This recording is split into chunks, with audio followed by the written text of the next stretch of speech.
Welcome to Spirit of Madikwe, Africa's Majesty. We're going to take you on a journey to a real safari.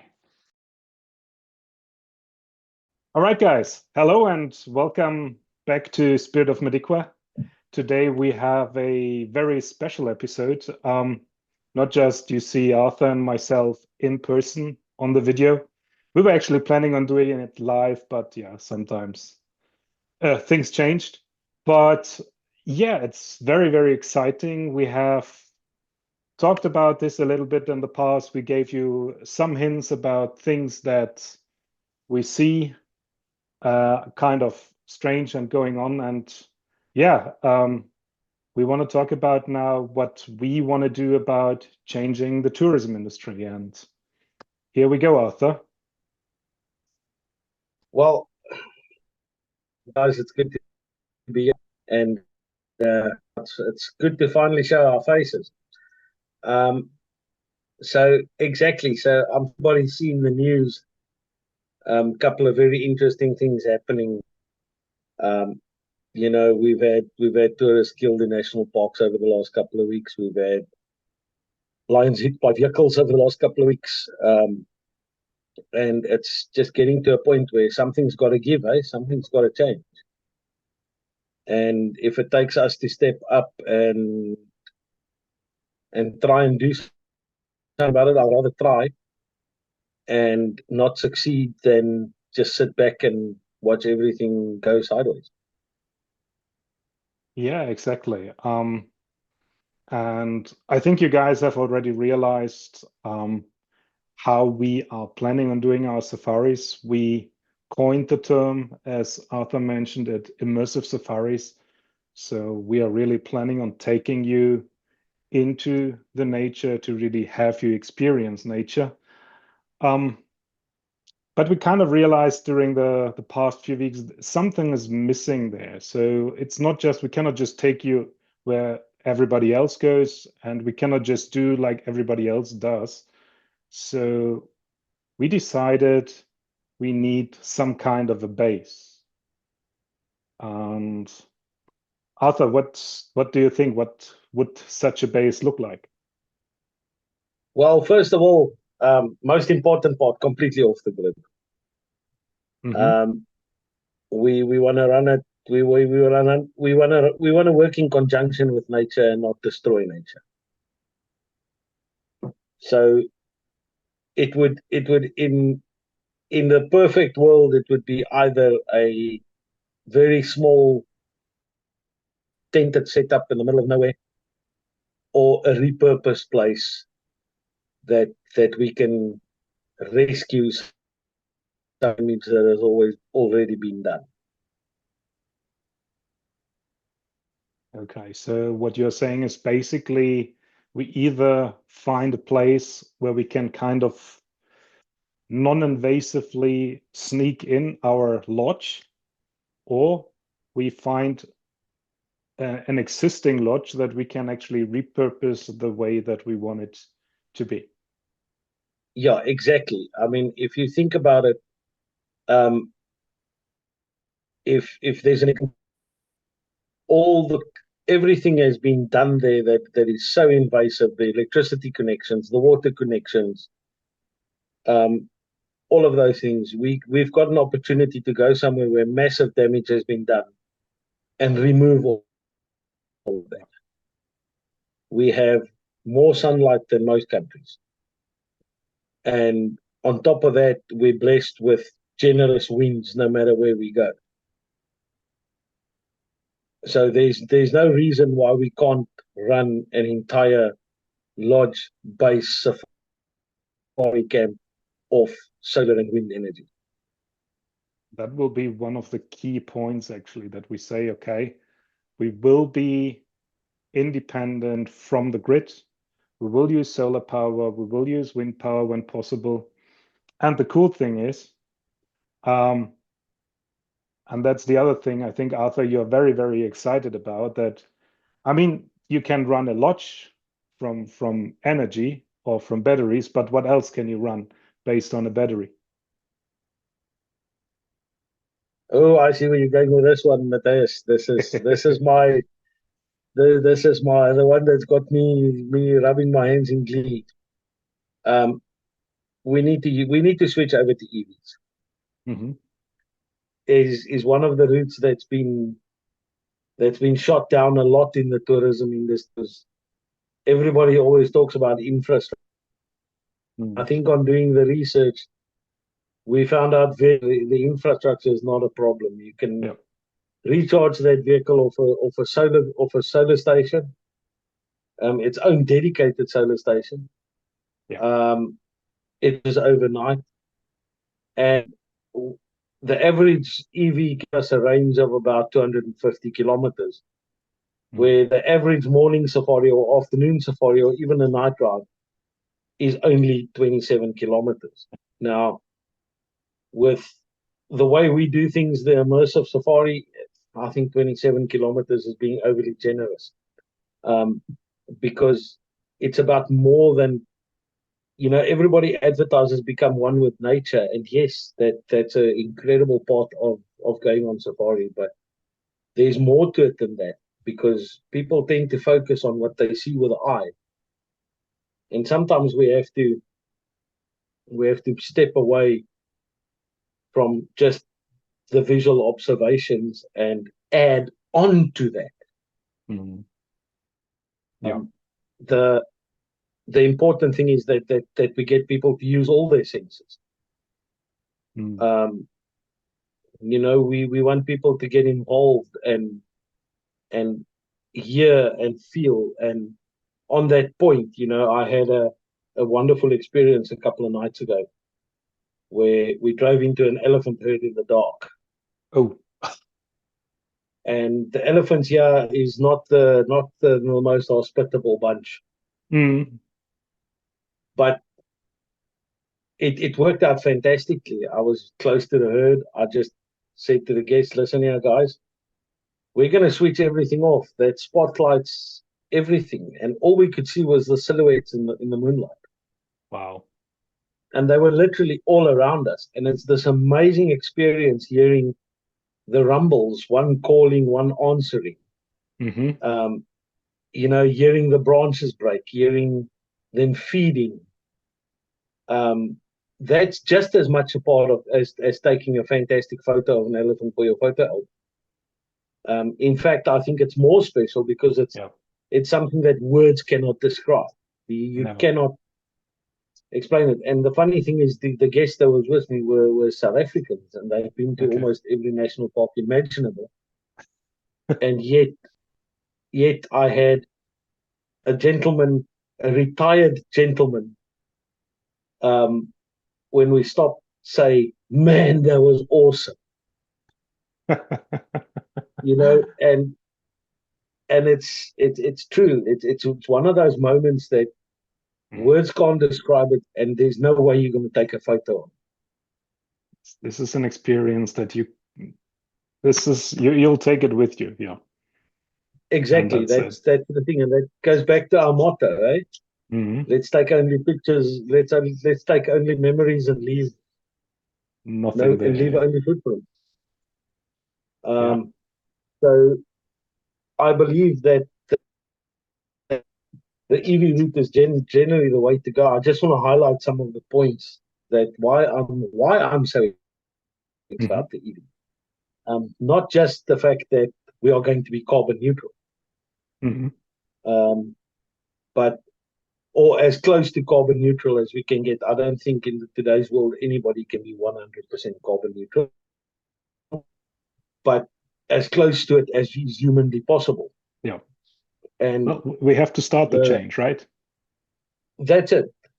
We got to get things going. And the thing that gets me is, there's stories I heard in the industry, and the honest thing is in Africa we need a vehicle with power. The power is unparalleled. Yeah. And then the other thing is, I don't know if for people who's been on safari or who's watched anything to do with safari, a ranger's favorite trick if you see an animal in the distance is you pick up a bit of speed, and then throw the car into neutral and the engine off. And you Mm-hmm. do all of that to get the silent approach. You know, when I started guiding in electric vehicles was not a thing. That was the gold standard, a silent approach. And anybody still wants to have that silent approach where you can enter an animal's space without disturbing the animal. Mm. And it suddenly becomes possible. And it's Yeah. not going to be on a sighting where you happen to be uphill from the lion Mm. and you can roll in. It's going to be every sighting. You know, the biggest problem we have, and what I'm really excited about, is on night drives. Mm. You know, nocturnal animals, the guys we really, really never see, the aardvark, the aardwolf, the pangolin, those type of animals, they most of them rely on hearing to keep themselves safe. Yeah. Around with a diesel engine guzzling, yeah, that thing's gone miles. You're still miles away, and he's already getting out of the area because he knows you're coming. Yeah. So the fact that we can sneak up just on night drives is going to be phenomenal. This being on like really tiptoeing around the animals, the cool thing, and the other thing that I think we discussed also is you can approach, as we just discussed, elephants. The car is always on standby, so it actually adds to safety, because sometimes, you know, elephants get a little bit grumpy, so you do not Yeah, even need to exactly. wait to switch on the car. Go. Yeah. So that Exactly. adds to That's safety. Yeah. that's another thing, you know. I mean, that standing there dead silent, and you put your foot down and you go. And that's the important. That's very important. What you the safety aspect, because we've always had situations, especially with elephants, where the elephant starts approaching the vehicle, and with the vehicle you have to cut off where you're going to say, okay, if he crosses that line, I'm going to start the engine. And if I start the engine, 90% of the time the sighting's over. Because either you startle the elephant, starts getting aggressive, which is understandable because you basically a big green thing that's growling at him. You know, the sighting is over in the sense that the elephant will now not approach any. Plus, another big thing that I feel very about the fact that we all know that elephants communicate along the ground. You pull in there with a 5-liter engine idling, all you're doing is you're basically shouting them to death. Yeah. You know, so all of that adds up. The electric vehicle is going to make these safaris describable. But this is only a small part of it, right? I mean, we will have a fully solar powered lodge. We will have an electric vehicle. And now what we are going to do is we will fill you up with food. Yeah. But Yeah, do it in a different way. exactly. We, So, and we've this is we've got another a we've part I got an think you, important yeah. we've got an important thing to add. Yeah, so you know, it's fantastic. I've been around the block in the industry, and it's always funny for me when people go to, you know, people go on holidays to explore cultures, and a big part of another culture is the cuisine. I mean, you go to Thailand, you eat street food. You want to try all those things because that's how the local people live. You go to India, you have a curry. You don't go to India and ask for filet mignon. It's just not done. But somehow on the safari industry, that's become kind of the standard, where we've got these luxury setups. In these luxury setups, they try to turn the dinner time into a 5-star Michelin experience that belongs on the Rouge in Paris. Africa has got an amazing array of 13. If we just talk about languages, we've got 13 official languages. No. Out of all those different peoples, how much fantastic food we have that's floating around here. Oh yeah. And somehow people never get to enjoy it. I mean, I'll never forget the first time we met, Matthias, when we were standing at the coffee stop and you were complimenting the rusks are so good, and I was like, "It's not a rusk." You know, that's a very hard cookie, roughly based on a rusk. Yeah. A rusk is a big thing your oma baked that doesn't fit in your mug. Okay. You know, These chunks. it's in coffee all in one. Yeah, so you know, and also the thing is, you know, if you think about it, what do South Africans do everywhere we go? We braai. Yeah. And we've got we can probably put together a cookbook with food made on a braai. And yet always give people the standard braai with a piece of horse and a piece of steak. I think we need to get more traditional. So yeah, we're talking about South African portions, which is already a conversation on its own. We look so good because we eat so good. And so just a reference, you guys. Arthur took the liberty to really braai for us, and wow, I mean that was an amazing evening. Like I think I didn't eat for another 2 days after that, yeah, because it was not just the main dish, the steak, for that matters. It's the starter that is brilliant. It's the dessert that just the dessert, it just fills you. So this is an experience by itself already. Yeah. Yeah, and that's the thing, you know. I want people to come.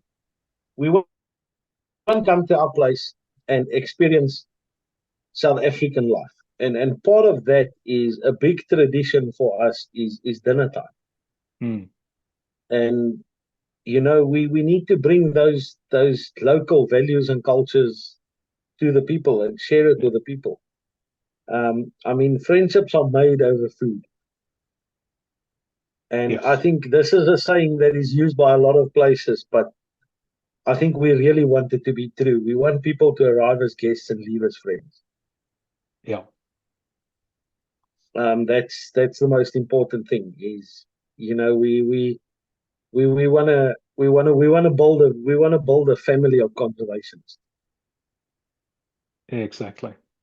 Really doing this, and this kind of intimate experience, because just because I think we haven't really said it, this lodge or this place that we want to have, we won't have a lot of people there. So I think we will have probably 4 to 5 rooms. So tops 8 to 10 guests, and that will be the absolute maximum. So we tend to cater for families or groups of friends.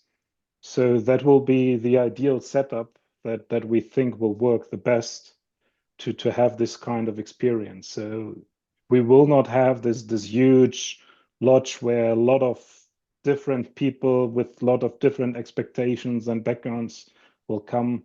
We will have a more intimate, more like a familiar setup. So we will really all sit together around the table. We will have the food. We will discuss the excitement of the day, and yeah, that's how we think the setup shall be. Yeah, you have to do the chat around the campfire at the end of the day. That's a prerequisite for the African experience. And then the other thing that you pointed out now that I'm glad we get a chance to raise is kids are welcome. Yes. You know, we don't want to be one of these places that sorry, kids can't go on safari because they actually enjoy it and they talk about the stuff that they see and they get excited. No, that's not good. We want that. We want to see that. The importance, yes, remember we're trying to do something for the future of African wildlife. And the future of African wildlife lies squarely in the hands of our next generations. Definitely, yeah. You know, and we need to educate children from a young age. So I hear so many stories about,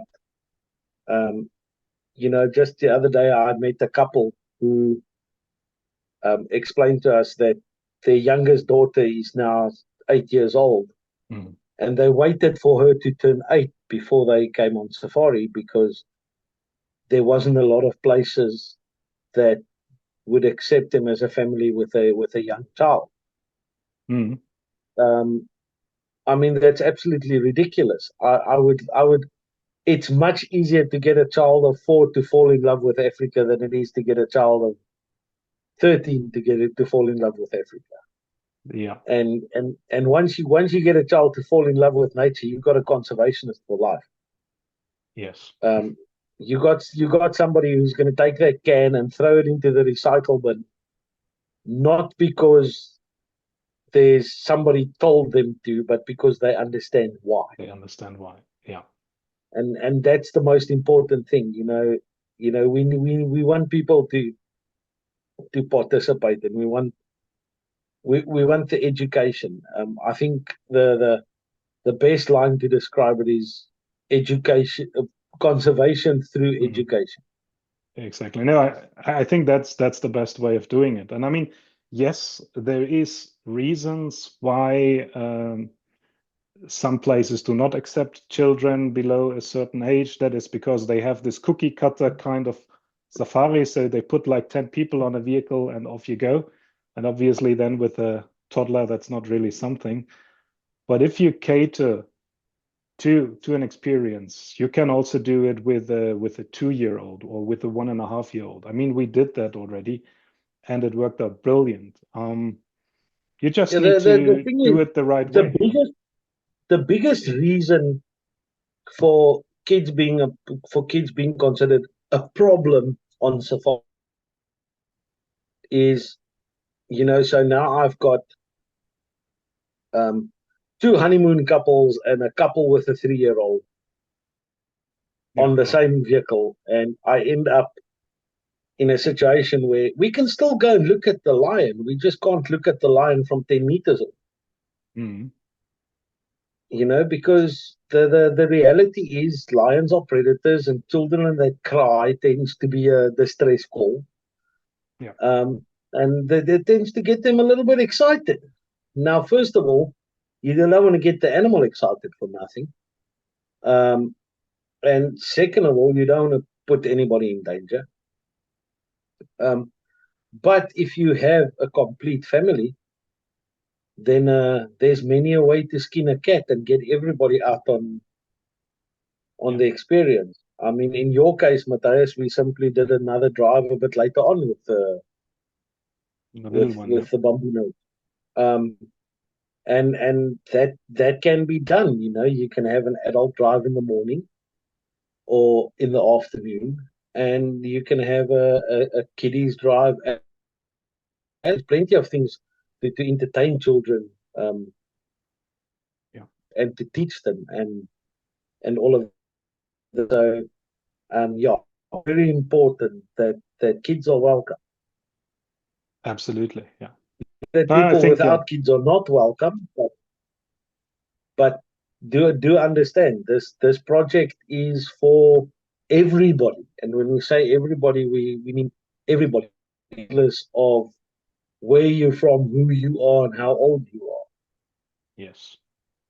I think this is also something that we want to stress, that age, it doesn't matter, be it 0 to 199, because I do not want to cut out at 99. There's people that are older. And disabilities obviously also won't be a problem. We will design the vehicle in a way that everybody can enter it. That is a design that we are going to do because we really want to support everyone to be able to experience and see nature the way that we just described it. So that is definitely something everybody is welcome that understands and sees this value of what we are doing. Yes, and the I think the important thing is we have to stop using these animals for tourism at their own detriment. Mhm.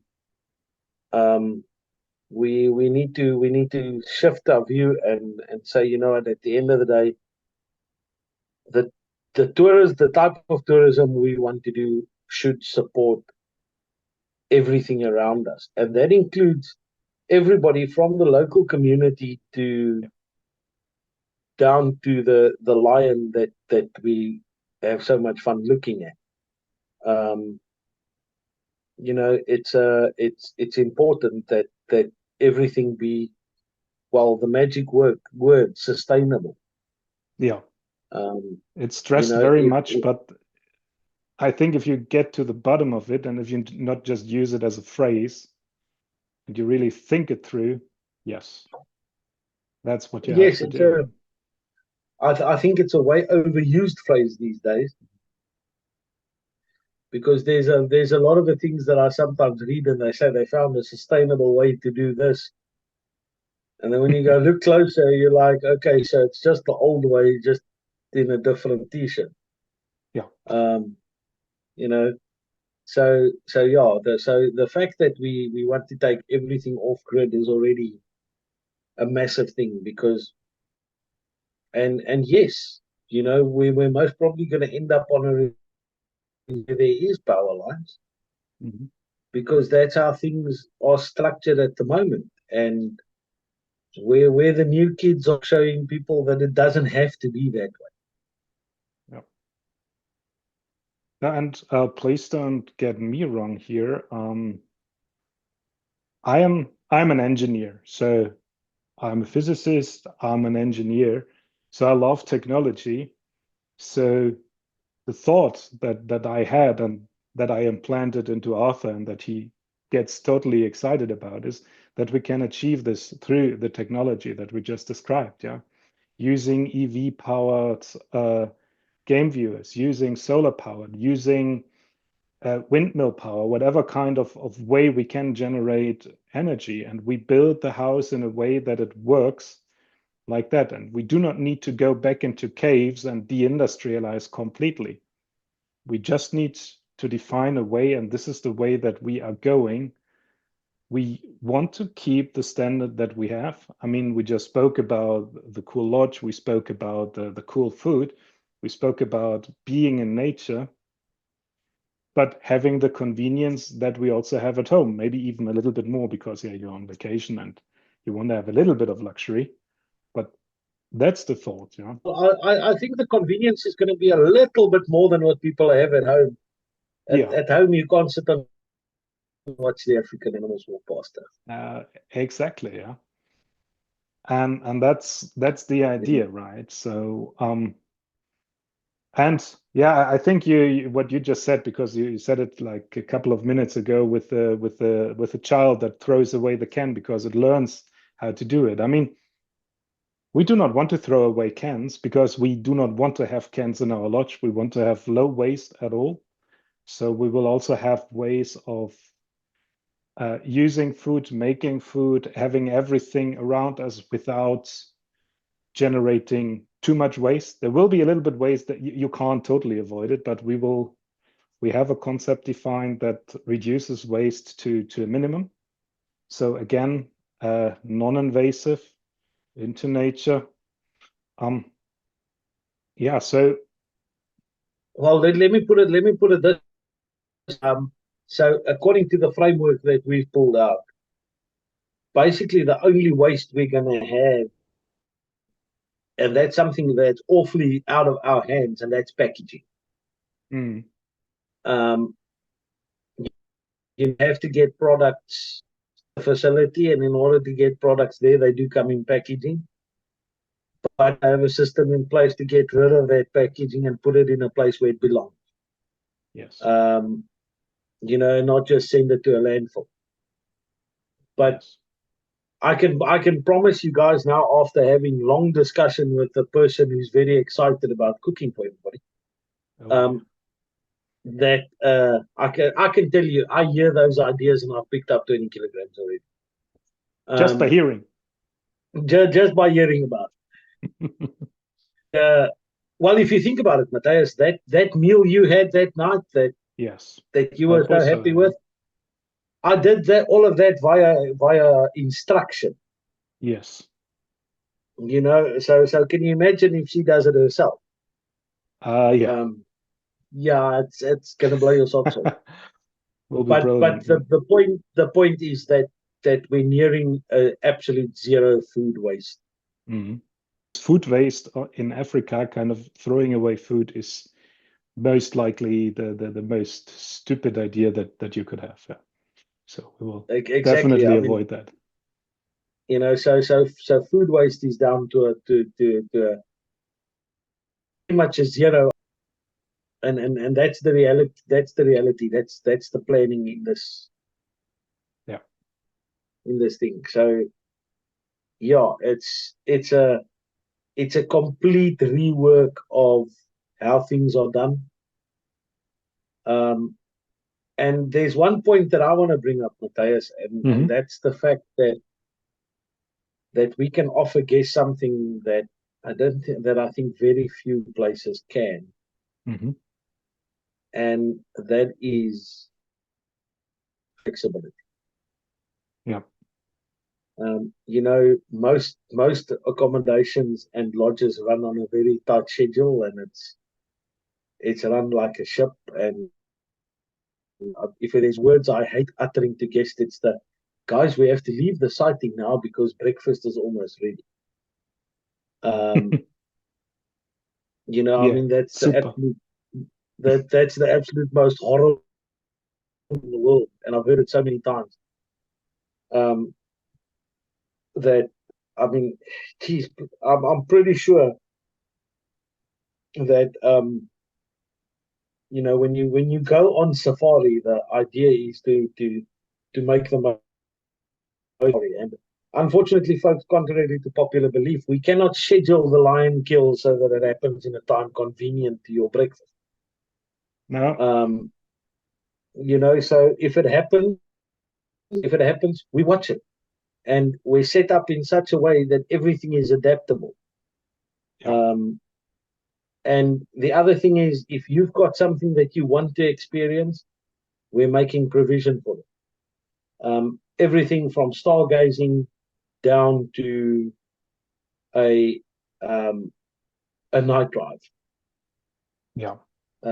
Those are the things which is very hard to come by. Which is very hard to come by in most. Yeah. Because contrary to popular belief, I just want to put this out there, because I can hear people saying, "But I've been on a night drive." No, coming back from your afternoon drive after the sun has set is not a night drive. Nope.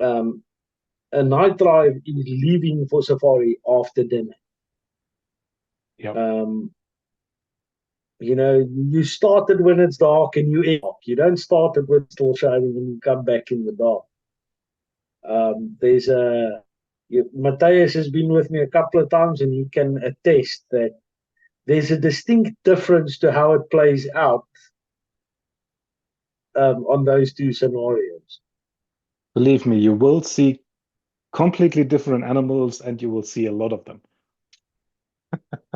Yeah, and also the feeling of being out in the bush in the dark is unmatchable. It cannot be paralleled. I mean, looking at a lion, I always say it's funny when you see a lion during the day. you go, oh, what a pretty cat. And when you see a lion looking at you out of the darkness, your first reaction is, I'm sorry. Yeah. You know, but I mean, even something like a rhino. Mm. You know, seeing a rhino during the day is one thing, but to see that beam, that mass moving at night, and especially if you get it on a good night with moonlight, and it's just a different world out Yeah. there. It's a different world. There's no way to put it. No. But yeah, guys, I think what you now want to know is, okay, how do I sign up for this? And the cool thing is you can actually join us on this journey. We will start a Kickstarter campaign. And I'm going to show you a little bit of how this is working out. So this is our landing page. So I'll put the link down below, spiritofmadikwe.co. Here you will see, yeah, imagine a safari where you're not just a spectator, but a guardian of the wild. I think this is pretty much what we just discussed about. These are the things we spoke about. Why do we stand apart? What's the difference? Yeah, you see us debating over sunset. I can't remember what we were debating there, but it looks like it was one hell of a conversation. It was, yeah. I'm using my hands a lot, so yeah. I was very immersed in that discussion already. Here you see some of the ideas how we might want to set up the lodge. Solar powered, quiet electric, homemade cuisine. Yeah, and what we are saying, it's we are in it. We put our, how do we say it? We are into conservation. Yeah, it's all our eggs are in the basket. Yes, exactly. I mean, it's really, and I mean it. 10% of the profits we will directly put into conservation projects. Again, I mean, honestly, if you're a best businessman and you do not invest in what your business is about, you will lose your business. And this is what we are doing here. So on that point, I just like to point out something, Matthias. This is something that's very close to my heart. You know, there's a lot of places out there that say they support conservation, but it's ironic that when you get to those places, after you've paid for your accommodation and you've now joined them on a safari, then you get the news that, oh, by the way, we run such and such a foundation for conservation. Would you like to contribute? So what happens to the money you just made off me from sleeping there for 7 nights and do all of that? So and that's where the catch lies, guys. With us, there's never going to be, okay, I'm not going to say never, because there might be something that is really important that we need help with, and we're not afraid to ask for help. As you can see, like I said, all our eggs are in the basket. Now we need the support to get this off the ground. But the thing is, we're not going to go to people and say, okay, so you've now stayed at our lodge. This is our lodge's foundation. Would you like to contribute for conservation? No. Exactly. The moment you walk through the doors, your contribution to conservation is done. It's made. Yes. If you want to get involved beyond that, it will always be welcome. Yeah. But rest assured that just by arriving, just by supporting us, you have already contributed to conservation. And I think one of the important things here, Matthias, is that we will be very transparent about, we've already discussed this at length, about what conservation causes we support, because we're not going to support one conservation organization. We're going to support whoever needs the support. Yes. And there's going to be 100% transparency to say, guys. So thank you for visiting. Your visit this month has contributed to this cause, and this is what you've done for them. And I just want to reiterate on that sentence, not what we've done for them, what you, the guest, has done for them. Exactly. Because without the guest, this would not be possible. That's true. Yeah, and then obviously, as I said, you can subscribe here. You will get the latest updates. We will obviously also keep you updated through this channel on YouTube on what's going on. But within the next weeks actually, we will most likely go live with this whole thing, and then we are really excited. But up until then, really subscribe to that page, get the updates, get the latest updates, subscribe to that channel, YouTube to get further insights on immersive safari and maybe a little bit more details on the cuisine that we already established on, or some of the details there. Guys, most importantly is this is really about change. This is really about, if we want to change something in the industry, in the tourism industry, we need to start, and we want to take this challenge on us, and we need you to support us here. And yeah, we're really looking forward to your support. We're looking forward to your contributions, be it one way or the other. Obviously, any kind of comment will help us a lot. What you think about it, what would you think is missing, or any kind of idea. If there's somebody out there with an idea that they wanna shoot us, geez, please throw it our way. We'll see what we can do with it. You might have a fantastic idea for something we've been boxing with unknowingly. Yeah. And this can all help. So yeah, I just want to mention that we've already had expressions of interest from a few sources, and the amazing thing is that the people that are already getting on board and helping is doing it in such a way that although you end up supporting this, doing this for conservation, our supporter so far has just made sure that you get a better experience at the end of the day. Yeah. Things that we never thought was possible. But we won't let all of that out of the bag yet. Some of that has to be a bit later. Yeah. We need to have some more surprises still. And Matthias, I'm sure at some point we'll discuss how people can get involved with the Kickstarter campaign. Absolutely, yeah. I think this is a good start here. If you subscribe here, you get the updates, you get the notifications. Subscribe to this channel on YouTube.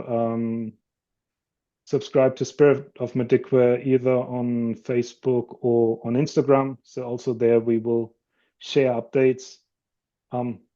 So yeah, we have several channels that you can get it, but I think the most important one is this one, because here you will get the greatest and latest updates on the Kickstarter and how you really can contribute one way or the other to that endeavor that we are going. And I just want to add in, Matthias, I feel it's important to say this, from your side and my side and everybody who's involved with this side, we've all put in everything we can. We are rolling the dice here. Like I said, we've got all our eggs in the basket. And we got to a point where we just realized we're going to need help to pull this off. And just like we're counting on the fact that people want to make a change. Yeah. So that's why we're coming and we're saying we need help. We can do it, but we need help. Yes. And I think on this note, we will leave you to it. If you have questions, as I said, leave it at the comments or just subscribe. Thank you very much for listening. Thank you very much for being open already to that change, and yeah, talking to you in the next episode. Thank you very much, guys. We appreciate each and every viewer we have, and let's see if we can change the world. Let's make the change.